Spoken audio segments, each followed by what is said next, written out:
Feliz lunes para todos los seguidores de Explorando con Poco. Hoy día continuamos con una parte más de este hermoso audiolibro. Yo siento que estoy floreciendo de a poquitos, así es que comenzamos. Dependencia emocional. En mi libro Cuando amar demasiado es depender, ya desarrollé en profundidad el tema de la dependencia emocional. Pero me gustaría recordar algunos aspectos, porque como ya sabrás, la dependencia emocional es sin duda una de las más importantes consecuencias de tener una baja autoestima. Definimos la dependencia emocional como la incapacidad de renunciar a una relación en aquellos casos en los que es imprescindible que lo hagamos. ¿En qué casos deberíamos cortar la relación sí o sí? Cuando el otro ya no nos quiere. Cuando no siente hacia uno lo que debería sentir para estar bien. Puede ser que nos lo diga y que nos lo plantee, pero nosotros le suplicaremos que por favor no lo haga. O puede ser que no nos diga nada, pero nos lo demuestre con su manera de tratarnos y de comportarse.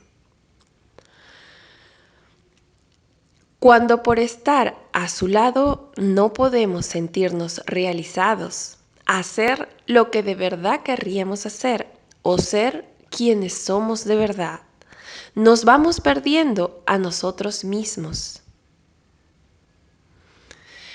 Cuando nuestra pareja nos maltrata, ya sea psicológica o físicamente, daña nuestros derechos y principios básicos, no nos respeta ni nos trata bien.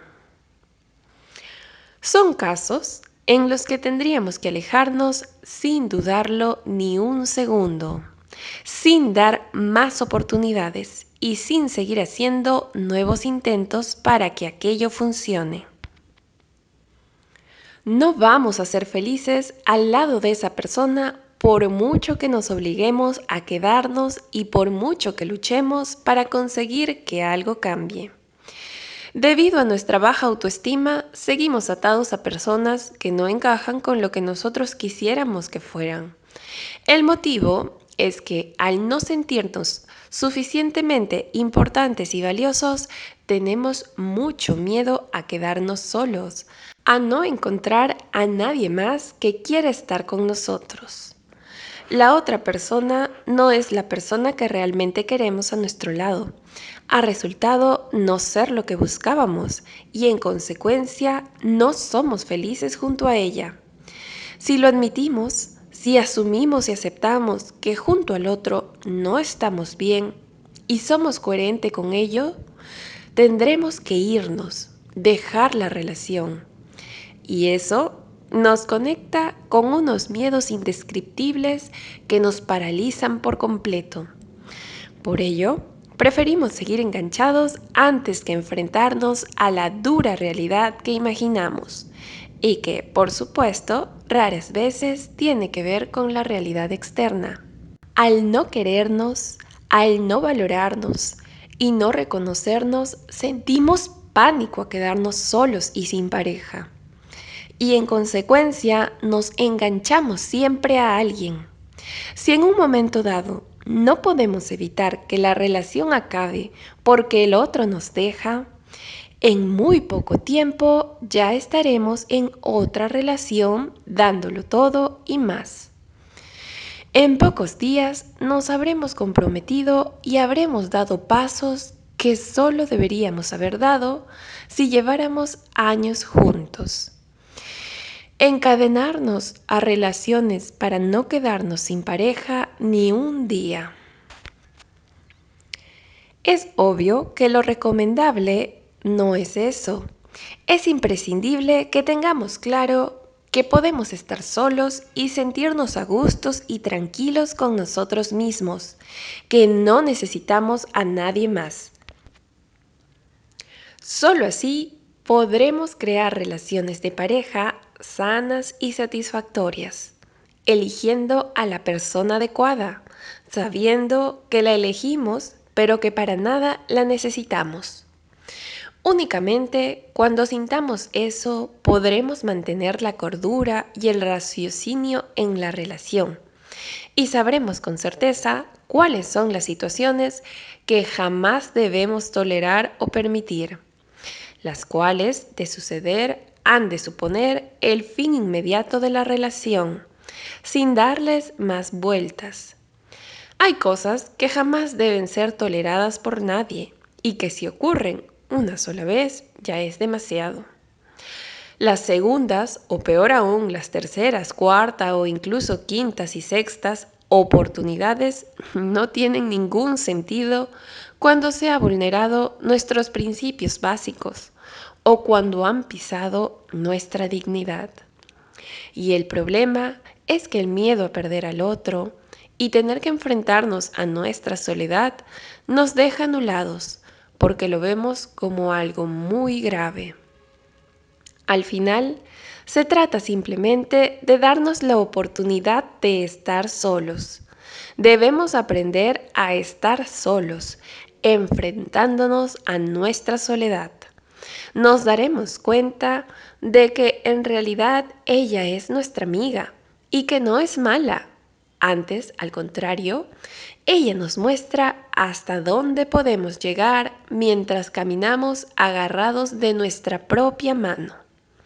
Y es que únicamente si tenemos claro que solos estamos bien, podemos poner fin a la relación cuando sea necesario. Yo creo que todos preferimos estar en pareja antes que estar solos, pero eso no significa que vivamos el estar solos como un castigo o como un miedo arrollador. El caso de Mónica. Siempre me acuerdo del caso de Mónica. Cuando vino a verme ya tenía claro que necesitaba ayuda, aunque había estado rechazando la idea desde hacía mucho tiempo. Una amiga suya, a la que había tratado en mi consulta, insistió en que pidiera una cita y al final aceptó. Mónica era una mujer sencilla, con una belleza especial, aunque escondida tras un manto invisible de timidez y tristeza. Su pelo liso y castaño parecía rebelde, siempre tratando de escaparse detrás de sus orejas, donde ella se empeñaba en inmovilizarlo. En pocas ocasiones conseguí robarle una sonrisa, pero cuando lo hacía se podía observar su escondido atractivo, ese que ella ni siquiera intuía. Mónica no hacía más que menospreciarse, descalificarse y rechazarse a sí misma. Su marido la dejó un año antes con sus 2 hijas y ella se hundió en la más profunda desesperación. Convencida de no tener ningún atractivo ni cualidad, el hecho de haber perdido a su pareja la dejaba a la intemperie emocional, más angustiosa de lo que nadie podría imaginar. Trabajaba en un banco. Un día, como tantos otros, atendió a un cliente habitual, un reconocido empresario muy bueno con sus negocios. Iba a menudo al banco, pero ese día se acercó a ella y le dijo que por fin la veía sonreír, y hasta el momento no había comprobado lo bonita que era su sonrisa.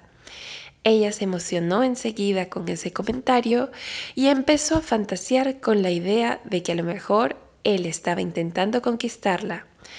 Desde aquel momento en el que en su mente se abrió una tímida brecha de luz y esperanza, Mónica puso todo su empeño y más en seducirle. Él estaba separado y quedaron un día para ir a cenar. Ella se las ingenió para que acabaran en la cama y así empezó una relación en la que Mónica se fue degradando y perdiendo cada vez más a sí misma. Empezaron a salir, pero él nunca estuvo seguro.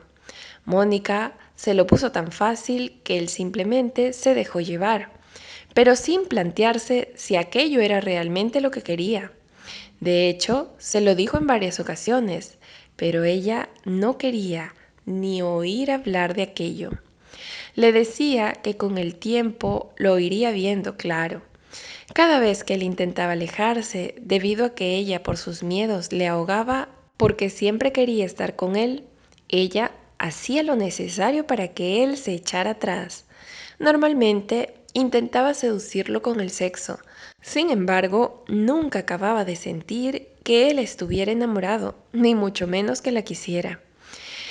El mundo de Mónica desapareció desde el momento en el que él le hizo el comentario sobre su sonrisa. Todo su mundo era de él. Su mayor preocupación era cómo conseguir retenerlo un día más y que no se quisiera ir de su lado. No obstante, él la dejaba cada 2 por 3 y ella se arrastraba humillada, suplicaba y hacía lo que hiciera falta para recuperarlo. Cada vez estaba más desgastada, más cansada y más derrotada, pero sus miedos eran los mismos. El principal problema de Mónica era esa imagen tan negativa que tenía de sí misma. Era bajita y eso aún la hacía sentir peor. Su madre siempre le había dicho que era muy fea comparada con sus hermanas y que tendría problemas para encontrar pareja con el físico tan desagradable que tenía. ¿Te imaginas? Esas palabras tan crueles se instalaron en su mente y no pudo borrarlas nunca más. ¿Quién la iba a querer? ¿Qué haría si se volvía a quedar sola? Pensaba que cada vez lo tenía más difícil para encontrar a alguien, lo que hacía que ese miedo irracional la invadiera de nuevo. Hicimos algunas sesiones con Mónica para que tomara conciencia de todo lo que le estaba sucediendo. Y después le recomendé que participara en un grupo de autoestima. Al hacerlo, se dio cuenta de que ella era la única que se veía de aquella manera y que la imagen que tenían los demás de ella se correspondía mucho más con la realidad de todo lo que había conseguido hasta el momento. Era una mujer excepcional, con muchísimas cualidades y un gran potencial, pero que había vivido tras el disfraz de alguien pequeño e invisible, incapaz de conseguir nada de lo que siempre había soñado. Mónica empezó a sentirse a gusto y feliz, aprendió a quererse y conectó con el amor hacia sí misma, ese amor que le permitió soltarse y ser quien verdaderamente era. A continuación, quiero compartir con vosotros una carta escrita por Amalia, una persona que no tiene pareja, pero que sí tiene una autoestima sana y fuerte. Así deberíamos pensar todos. Me gusta más estar en pareja, para compartir, construir, etc. Pero ahora tengo claro que sola estoy bien, que puedo estarlo y que no pasa nada. Sé cuidar de mi espacio, lleno mi tiempo con mis cosas, cuido de mí. Además, tengo claro que estar sin pareja no significa estar solo en el mundo. También tengo amigos, familia y otras personas con quienes compartir ciertos espacios de mi vida. Los momentos en los que estoy solamente conmigo, me siento a gusto y en paz. Y lo repito, prefiero tener pareja y estar abierta a encontrarla, pero mientras no la tenga, estoy bien. Y no lo vivo con angustia y ansiedad, pensando que está pasando el tiempo, que me hago mayor y que cada vez lo tengo más difícil. Nada de eso. Soy consciente que cada día hay muchísimas parejas que deciden separar sus caminos y que vuelven a estar solas y que como yo están abiertas y preparadas para volver a enamorarse y a empezar nuevas historias de amor en compañía de otros. Aprovecho este tiempo en el que no tengo una relación para conocer otras personas que tampoco tienen pareja, con quien pueda compartir actividades y con quienes construir nuevos planes e ilusiones. Así voy creciendo, así soy feliz, Así me siento a gusto y así me voy preparando para el día en que la persona adecuada aparezca en el momento apropiado. Entonces volveré a intentarlo y a dar lo que soy y a expresar lo que siento y a sentir de nuevo el amor dentro de mí. Pero hasta que llegue ese día, estoy tranquila y feliz, disfrutando de mi vida y de la gente que tengo a mi alrededor. Amalia. Aislarnos de los demás. Me he encontrado con muchísimos casos de personas fantásticas que viven prácticamente solas.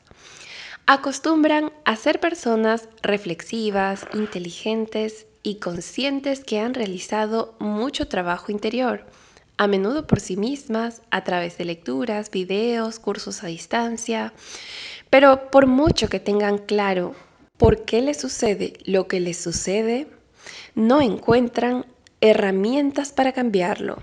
Y no estoy hablando de personas que sufren fobia social, porque en ese caso el problema va más allá de la autoestima. Me refiero a aquellos casos sin ningún problema a la hora de hablar o relacionarse con los demás, y que a pesar de tener sus personas de confianza con quienes son ellas mismas, cuando se acerca el momento de abrirse y hacer nuevas amistades, experimentan cierta dificultad. Les cuesta mostrarse y ser espontáneos, porque siempre están preocupados por lo que pensarán o dan por supuesto que no van a gustar y que los demás lo rechazarán. Puede que hayan intentado relacionarse con gente nueva en repetidas ocasiones, pero al no haber conseguido crear un vínculo estrecho con nadie en particular, se cansan de hacer tanto esfuerzo para tener que volver a empezar de nuevo la siguiente vez. Cuentan con un mundo interior muy profundo y con unos valores muy claros y definidos. Físicamente son personas normales que acostumbran a pasar desapercibidas porque así se sienten y se comportan. Cuando uno las ve, se pregunta, pero ¿por qué se siente o se ve de esa forma si en realidad no es así? ¿No se da cuenta? Está claro que no se percatan de que poseen muchas cualidades y tienen muy asumido que son de la manera que ellos mismos se ven. Además, suelen ser personas que nunca han tenido relaciones sexuales o las han tenido en contadas ocasiones o que nunca han tenido una relación de pareja o que si la han tenido ha sido una relación que no ha funcionado o que ha sido incluso traumática y les ha costado cortarla porque la han idealizado y la consideran su única oportunidad. En cualquier caso, se sienten aún más raras o diferentes por ello. Es cierto que en nuestra sociedad no tener pareja, y peor aún, no haberla tenido nunca, está mal visto. No se ve normal y eso hace que las personas que lo viven se sientan todavía peor. No debería ser así, eso es evidente, pero sucede. Pues bien, las personas que se sienten así generalmente han tenido unos padres que con la mejor intención del mundo les han ido construyendo esa personalidad específica. Cada hijo es diferente y tenemos una parte genética que viene con nosotros, pero a partir de ahí, el niño que es especialmente sensible y reservado, si tiene un padre agresivo que le menosprecia con facilidad, que cuando se enfada grita con desmesura y le repite lo mal que lo hace todo o lo inútil que es, probablemente se encerrará en sí mismo. Se esforzará al máximo para complacer a ese padre imposible de satisfacer y temblará y se le acelerará el corazón cada vez que lo vea entrar por la puerta. Será un niño que se sentirá más tranquilo cuando el padre no esté cerca y que crecerá con unas carencias afectivas desmesuradas. Puede que en su familia les cueste muchísimo hablar de ellos mismos, de lo que sienten, de lo que sucede, de los problemas, de lo que no funciona. Y cuando ese niño se haga un adolescente, lo pasará muy mal. Es probable que sin darse cuenta, elija uno de estos dos caminos. Viñeta 1. Que se junte con los menos recomendables de la clase y comience a flirtear con drogas y conductas menos adecuadas para sentirse importante, valorado y respetado por los demás. Viñeta 2. Que se encierre más aún en sí mismo, creando un mayor rechazo hacia él por parte de los demás. En esta etapa de la adolescencia es importante establecer vínculos entre iguales. Si nos encerramos y no lo hacemos, nos sentimos mucho peor y podemos entrar en un terreno de pensamientos depresivos que incluso pueden conducirnos a conductas suicidas.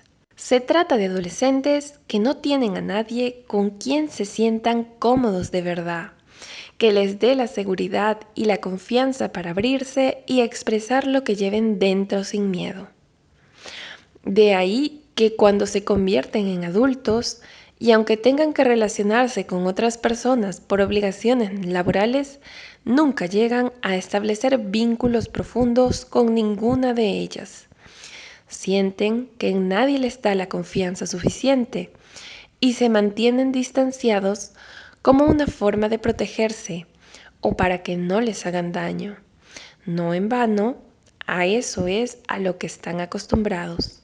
Aunque puedan esforzarse por hablar o acercarse a algunas personas, para ellos es muchísimo más cómodo quedarse en casa solos con sus cosas. Así es como están acostumbrados, como se sienten seguros y a salvo. Así no tienen que enfrentarse a la posibilidad que les rechacen, que les hagan ver en ridículo y en definitiva que lo pasen mal. Pero claro, esconderse para evitar el problema nunca nos lleva a solucionarlo. Antes, al contrario, cuanto más lo evitamos y nos escondemos, más complicado y difícil lo vemos para superarlo.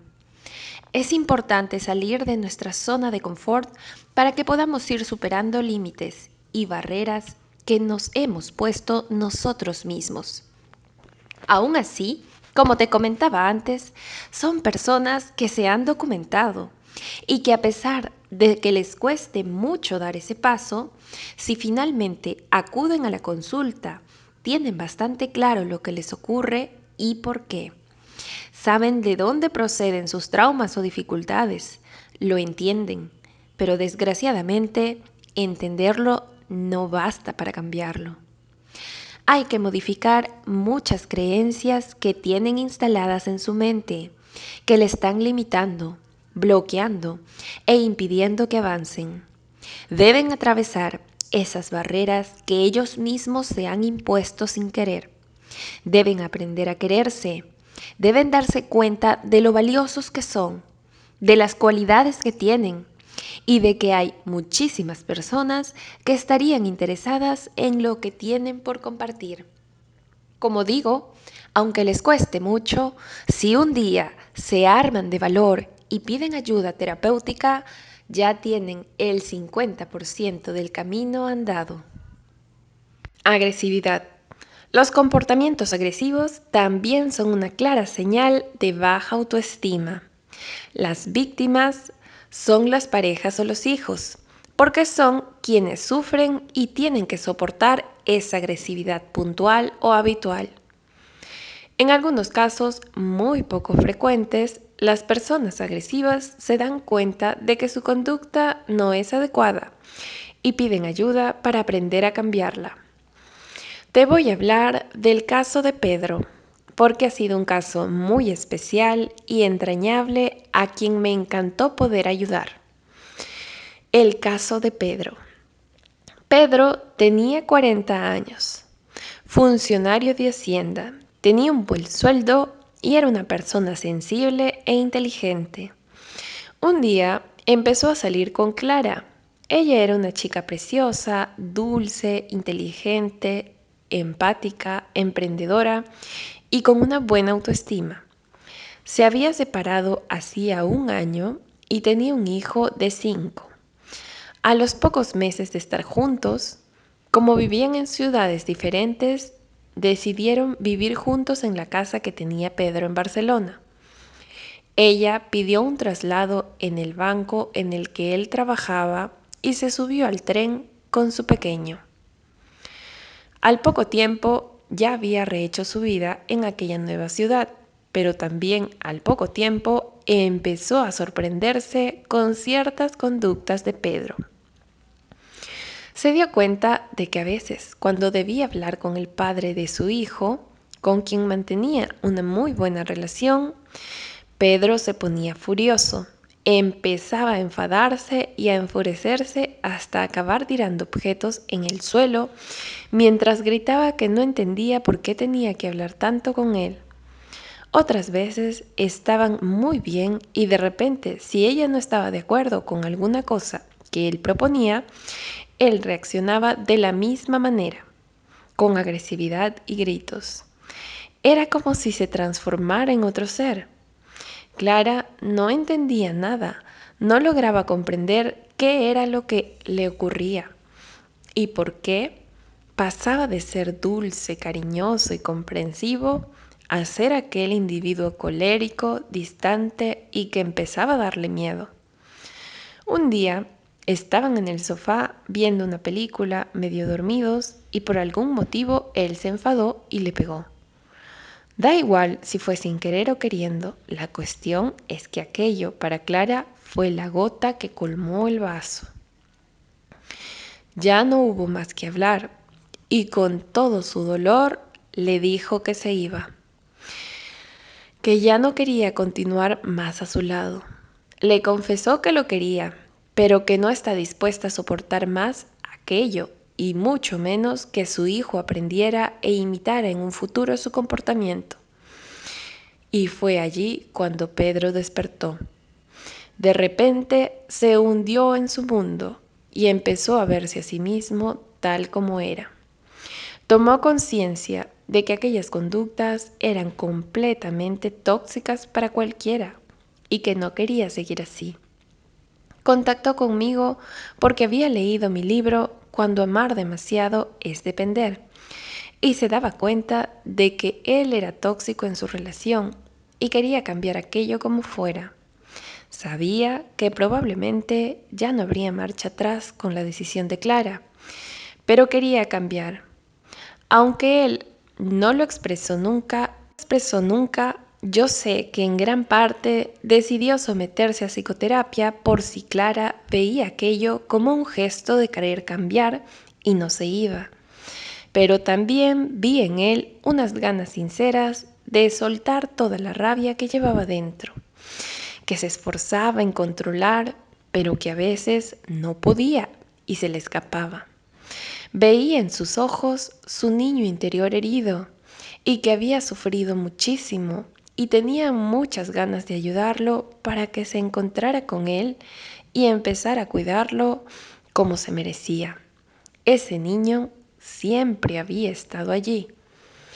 Enseguida vimos que su infancia no fue nada fácil. Un padre trabajador y muy bueno, pero completamente anulado por la madre. Una mujer fría, manipuladora y maltratadora. Esta, ya de pequeño, lo había tratado con desprecio, insultándolo, menospreciándolo y haciéndole sentir que jamás llegaría a ninguna parte, ni servía para nada.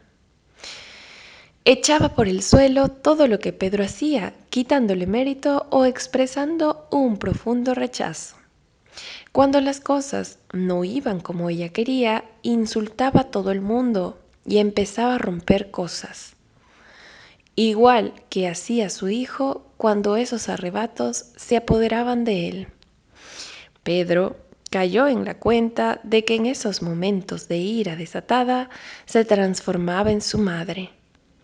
Me explicaba que en cuanto pudo se fue de casa, pero que por algún motivo siempre la había estado llamando casi a diario, a pesar de no entender muy bien por qué lo hacía y a pesar de que la conversación que mantenían siempre hacía que al colgar se sintiera un miserable. Incluso cuando acudió a mí, seguía llamándola. Hacía unos días la llamó y le explicó que Clara se iba a ir de casa por un problema que habían tenido.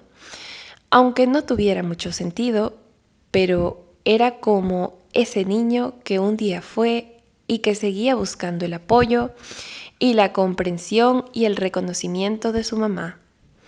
Aquel apoyo que nunca había recibido, en realidad, aunque parezca irracional, nunca dejamos de buscarlo. Pues bien, la llamó y le explicó que Clara se iba, y su respuesta no fue otra que: no me extraña, con lo inútil que eres, lo que no entiendo es cómo he estado tanto tiempo contigo. Y ahora ni se te ocurra venir a pedirnos dinero, ¿eh? Le pregunté a Pedro: ¿por qué la sigues llamando tan a menudo? ¿Te gusta que te maltrate? ¿Lo necesitas? Y Pedro lloró. Lloró sin poder parar durante varios minutos. Era como si le salieran las lágrimas que nacían de la pérdida inminente de Clara, el amargo sabor tras cada conversación con su madre, de aquel niño que había sufrido tanto maltrato psicológico durante tantos años, del adolescente que siguió permitiéndolo y del otro Pedro que salía de él cuando se transformaba y perdía el control. Vi tanto dolor dentro de Pedro que comprendí mucho más de su triste y dura historia. Y también él comprendió mucho más. Sabía que tal vez no podría recuperar a Clara, que quizá ya era tarde porque le había hecho daño y lo entendía. Pero en ese preciso instante se dio cuenta de que quería cambiar por él. No quería seguir siendo su madre, transformándose en ella en el momento menos pensado, sin poder controlarlo y haciendo daño a quienes más quería, a las personas que lo trataban con verdadero amor y respeto.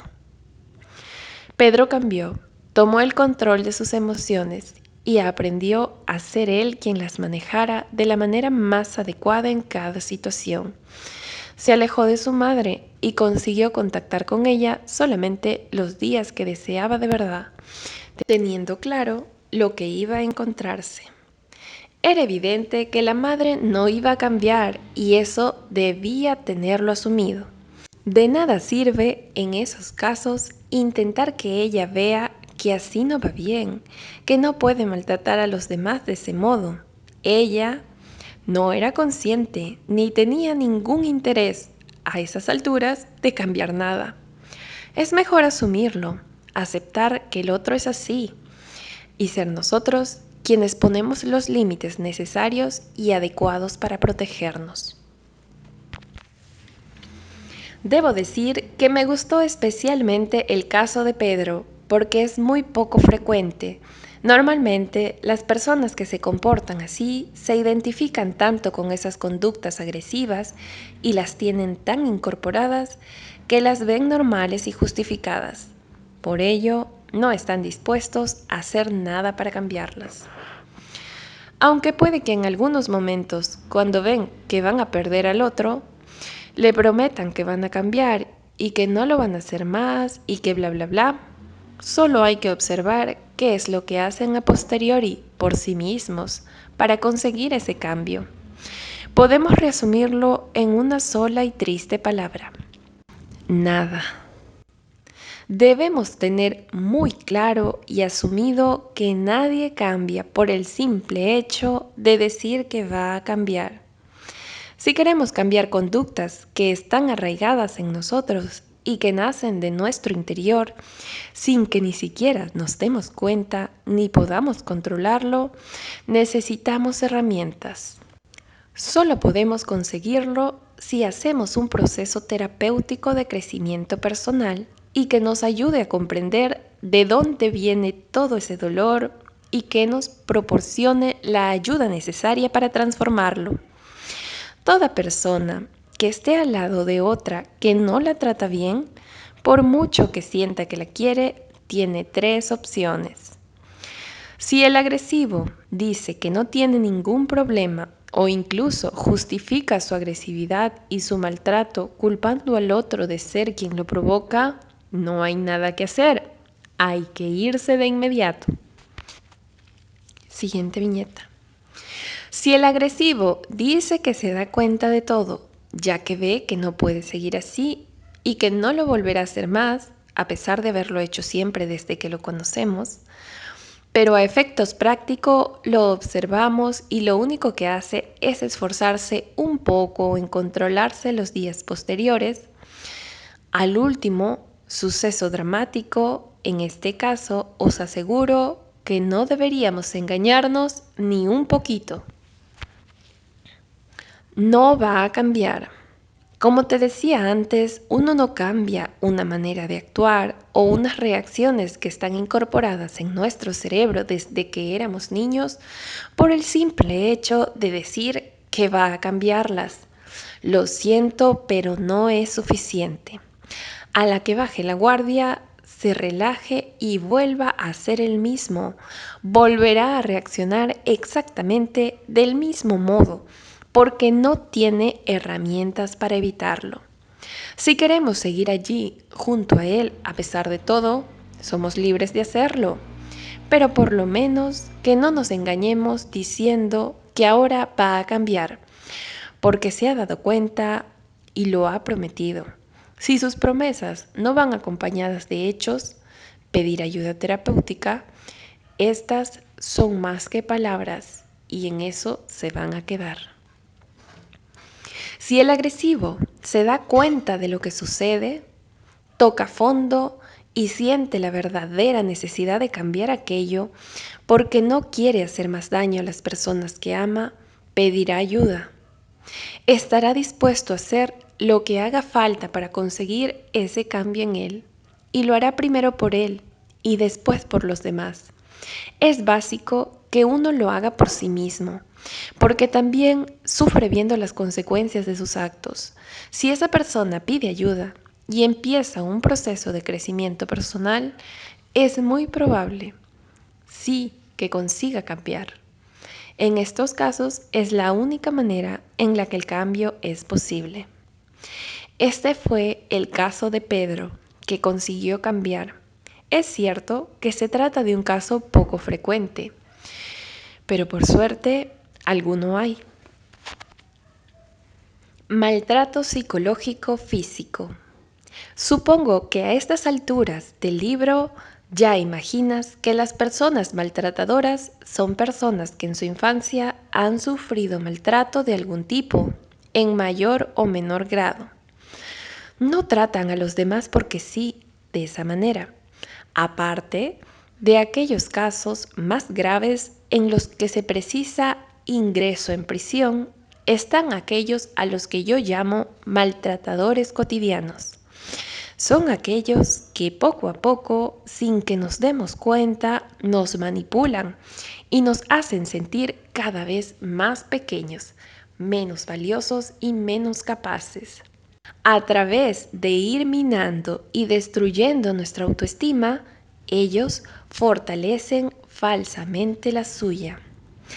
Es como si cargaran con aquellas viejas heridas del niño que fueron y que tanto sufrió, y sintieran la necesidad de hacerle pagar a cualquiera, generalmente a la persona que tienen al lado, que acostumbra a ser la pareja o los hijos. Son personas que poco a poco van arrebatándonos la libertad. Pueden llegar a controlar nuestras vidas, actividades, nuestras amistades y nuestro trabajo, lanzando juicios de valor y opiniones despectivas con respecto a cualquiera que forme parte de nuestro círculo más cercano. Nos aíslan y cuando nos tienen allí para ellos empieza lo más duro. A veces llegan incluso a controlar nuestro dinero, consiguiendo así que seamos completamente dependientes de ellos. En estos casos podemos afirmar que ambas partes tienen un problema de autoestima. El maltratador lo tiene por el hecho de necesitar empequeñecer a la otra persona y sentirse así más fuerte y poderoso. Y la víctima también, por dejarse maltratar. Las víctimas suelen ser personas con un autoconcepto muy bajo, se sienten muy débiles, vulnerables y poco merecedoras de algo mejor. Es obvio que alguien con una buena autoestima no duraría ni 3 días al lado de una persona que le quita la libertad y le ordena lo que tiene que hacer, cuándo, cómo y con quién. En ocasiones, el maltrato psicológico va acompañado del maltrato físico, que muchas veces surge como consecuencia del abuso del alcohol o drogas por parte del maltratador. También acostumbran a hacer casos en los que de niños han sido físicamente agredidos, aunque está claro que esto no les exculpa. Cuando estamos al lado de alguien que se comporta así y tras el episodio en cuestión nos pide perdón, se avergüenza y nos suplica que le demos otra oportunidad, la decisión está en nuestras manos. Aún así, debemos tener en cuenta que cuando alguien se comporta así una vez, es probable que aquella conducta forme parte de su repertorio. De otro modo, no la habría elegido. Si aún así decidimos perdonar, hay que tener muy claro que eso no debe volver a suceder nunca más. Puede que después de la primera no haya más, pero después de la segunda podemos estar seguros de que siempre habrá una tercera. Y nuevamente hay que tener en cuenta que por mucho que diga que va a cambiar, si no hace nada a nivel práctico, como pedir ayuda terapéutica, tenemos que asumir que no cambiará nada. Consecuencias finales de la baja autoestima.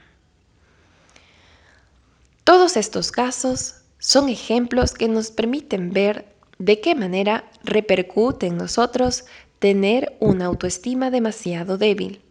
Si bien estos son los principales o más frecuentes, hay muchísimos más. Si te fijas, todos ellos tienen algo en común. La persona que sufre esas consecuencias es alguien que por un lado tiene muchísimo miedo a quedarse sola y por otro es una persona que no se trata bien a sí misma. El miedo a quedarnos solos ha estado en los seres humanos desde el inicio. De hecho, si bien el miedo es necesario porque nos ayuda a detectar cuándo estamos frente a un peligro real, cuándo es un miedo que nos paraliza y nos incapacita, estamos hablando de un miedo irracional. El miedo a quedarnos solos nos puede llevar a tener conductas que nunca habríamos imaginado con los demás, a tolerar, a permitir, a mentir, a engañarnos, a enfermar, a actuar en contra de nuestros principales valores, de nuestra manera de ser, más allá de nuestros propios límites. Es cierto que el ser humano es social y necesitamos relacionarnos con otras personas, pero la realidad es que nunca vamos a quedarnos solos. Siempre habrá alguien a nuestro alrededor. Este miedo nos esclaviza, nos vuelve dependientes y nos hace dejar de ser quienes somos en realidad. Por ello, es completamente imposible que seamos felices y nos sintamos bien detrás de nuestra piel. Uno tan solo puede ser feliz si se siente libre y orgulloso de mostrar el ser humano que realmente es. Por ello, reforzar la autoestima y reducir al máximo ese miedo a quedarnos solos, o por lo menos conseguir que no nos desvíe de nuestro camino, es una tarea del todo imprescindible. Por otra parte, está el hecho de no tratarnos bien. Es necesario que nos demos cuenta de cómo nos hablamos a nosotros mismos a través de nuestros pensamientos. Cuando lo revisamos, a menudo nos sorprende lo que descubrimos. Ya hemos hablado de que mensajes como no soy capaz, no valgo, cualquiera es mejor que yo, no puedo o nunca lo conseguiré, son los que nos llevan a hundirnos hasta lo más profundo y a renunciar a nuestros sueños de seguir quejándonos de lo triste e insulsa que es nuestra realidad. Cuando trabajamos estos temas en la consulta y la persona toma conciencia de lo que ocurre, siempre le pregunto, ¿esto que te dices a ti mismo, se lo dirías a alguien más? La respuesta acostumbra a ser inmediata, no. ¿Cómo le iba a decir eso a nadie? ¿Te puedes imaginar? Y a continuación mi pregunta es, ¿y qué diferencia hay entre otra persona y tú?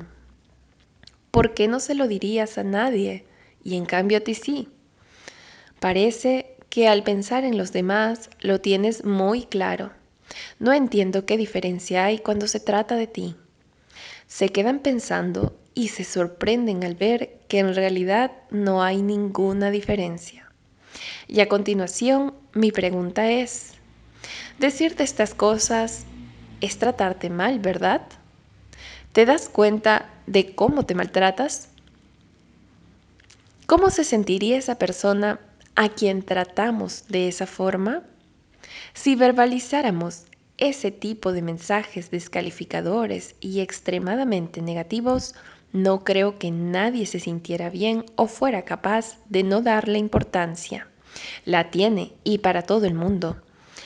Es al comprender cómo se sentiría otra persona cuando uno entiende por qué se siente tan mal consigo mismo, tan poca cosa, tan débil y tan poco capaz de generar ningún cambio. Así se sentiría cualquier otro ser humano que fuera maltratado.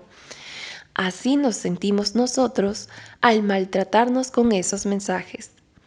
En este punto, donde tocamos fondo, es muy importante que lo hagamos para poder decidir emprender el camino necesario para salir de allí. Nos estamos maltratando con esos mensajes y tenemos claro que eso no se lo haríamos a nadie más. Y es que identificamos el término maltrato como algo muy fuerte y que no tiene nada que ver con nosotros ni con nuestro entorno inmediato. Tenemos asumido e interiorizado que aquello que pensamos es la pura realidad. Maltratar es tratar mal, así de simple. Por tanto, que quede muy claro. Si estoy con una persona que siento que en determinadas ocasiones no me trata bien, sea por lo que sea, entonces siento que me trata mal. Y si me trata mal, me maltrata. Si yo me digo según qué cosas a mí misma y siento que eso no es un buen trato hacia mí, que es algo que a otro ser humano no sería capaz de decírselo o hacérselo, entonces me estoy maltratando. Por fuerte que nos parezca el término, es así. Y jamás deberíamos permitir el maltrato ni acostumbrarnos a él, tanto si proviene de otra persona como si soy yo mismo quien me trato de esa forma. Jamás, por consiguiente, cuando nos cercioramos de ello, debemos ponerle remedio lo antes posible y con extrema urgencia, ya que trata de algo muy grave. En la mayoría de los casos, olvidamos que tendríamos que darnos cuenta de que somos la persona más importante de nuestra vida, la más importante. Somos la persona con quien vamos a estar durante el resto de nuestra vida, 24 horas al día, 7 días a la semana. Siempre, para lo bueno y para lo malo. Nos tratemos como nos tratemos, nos aceptemos o nos rechacemos, nos insultemos o nos reconozcamos, seguiremos allí. Por ello, cuanto mejor sea la relación con uno mismo, cuanto mejor nos tratemos, mejor nos sentiremos. ¿No estás de acuerdo? Y cuando hay algo que no puedes cambiar, lo más inteligente es que lo aceptes como es. Si tratas de luchar por conseguir un cambio y este no es posible, solo conseguirás cosechar frustración, empeorando así tu día a día. Recuerdo que un día estaba haciendo una sesión con una chica que se hacía mucho daño con palabras destructivas hacia sí misma. Le dije que durante una semana llenara su casa de post-its con esos mensajes que cultivaba en su cabeza. Soy lo peor, jamás conseguiré nada, soy idiota, no soy capaz de conseguir lo que deseo, no valgo. Volvió completamente hundida. Se había sentido muy mal y me explicó que no aguantó toda la semana y los quitó a los 3 días. Ese era el objetivo. Para la semana siguiente le propuse hacer lo contrario y pegar por toda la casa post-its con los mensajes positivos. Soy maravillosa, conseguiré todo lo que me proponga, soy capaz, soy importante, soy valiosa. La experiencia fue completamente distinta. Tomó conciencia del cambio en ella y en sus emociones. Fue para ella, en suma, una experiencia reveladora y que marcaría un antes y un después. Así pues, si es que no te tratas bien, ¿está claro que hace falta un cambio? Espero que ahora lo veas más urgente y necesario, porque la realidad es lo que es y mucho. Aunque estamos muy acostumbrados a escuchar la frase no trates a los demás como no te gustaría que te trataran a ti, a mí me gustaría revertirla y crear una nueva. No te trates a ti como no tratarías a los demás. ¿Qué os parece? Si os gusta la idea, os parece coherente, seguramente os sentiréis animados a emprender el camino hacia esa mejora interior. Ese camino que parece muy largo y tortuoso, pero que en realidad es la ruta más valiosa que vamos a recorrer en nuestra vida. Es el camino que más nos va a ayudar a enseñar y a transformar. Con él comprenderemos y aprenderemos, creceremos y nos haremos más fuertes, más auténticos y más humildes. Nos encontraremos a nosotros mismos y conectaremos con nuestra verdadera esencia, ese yo que llevamos dentro, ese niño que hemos sido en algún momento en nuestra vida y que quedó anulado, escondido, asustado o perdido en algún rincón de nuestra historia. El camino hacia nuestra autoestima deberíamos recorrerlo todos sin excepción. Supongo que si estás leyendo este libro, estarás de acuerdo en que la autoestima es algo básico y determinante para los seres humanos. Como ya hemos visto, sentirse a gusto, seguro y confiado con uno mismo nos llevará a vivir experiencias completamente distintas a las que vivimos si no nos sentimos así. Si las emociones que cultivamos en nuestro cuerpo son de miedo, inseguridad o rechazo hacia lo que somos, eso nos llevará por la vía rápida a una vida triste, mediocre y gris. Viviremos con la seguridad de que somos víctimas absolutas de nuestras circunstancias y por ello nos resignaremos a la cruda y desafortunada realidad que vemos a través de nuestros ojos. Qué angustia ver la vida de ese modo, ¿no te parece? Pues aún es más angustioso saber que la mayoría de las personas viven así, con esa oscura visión y esos oscuros sentimientos. ¿Cuál es la buena noticia? Mejorar tu autoestima y tu calidad de vida sintiéndote muchísimo mejor es posible. ¿Te apuntas al viaje? ¿Quieres emprender este camino conmigo? Paréntesis, con nosotras. Vamos allá. Y terminamos la parte de hoy. Ya vamos a ingresar en el siguiente audio a la segunda parte del libro. Ya vamos como que a la mitad del libro. Ya en la siguiente vamos a empezar a trabajar con nuestra autoestima. De por sí, súper revelador para mí. No sé si para ustedes. Tanto que aprender, ¿no? Yo creo que todas estas cosas debieron enseñarnos en el colegio o en la universidad. Es básico para vivir bien. Y bueno, qué bueno que podemos acceder hoy día a esta valiosa información y recibirlo con ese 50% de prerequisito, ¿no? De que de verdad queremos trabajarlo. porque yo sé que las personas que me buscan y que están escuchando esto, y si lo subí aquí, es para las personas que están dispuestas a hacer un cambio, para las personas que realmente están cansadas de lo mismo, ¿no? Yo en determinado momento dije, "Ah, carambas, no soy feliz y sigo en lo mismo hace mucho tiempo". Y recién empecé a ir al psicólogo y todo este viaje, ¿no? Porque igual el primer psicólogo no te sienta bien o no avanzas a tu ritmo o estás avanzando muy lentito de acuerdo a la crisis o lo que estés viviendo. En fin, bueno chicas, agradecerles por acompañarme, pongan en práctica, reflexionen todo lo que estamos revisando, les mando un abrazo a la distancia, quiéranse mucho, practiquemos lo del diálogo interior. Normalmente en nuestra cabeza tenemos las palabras o el trato que nuestros padres nos dieron y nos lo decimos a nosotros mismos de grandes. Y no es así.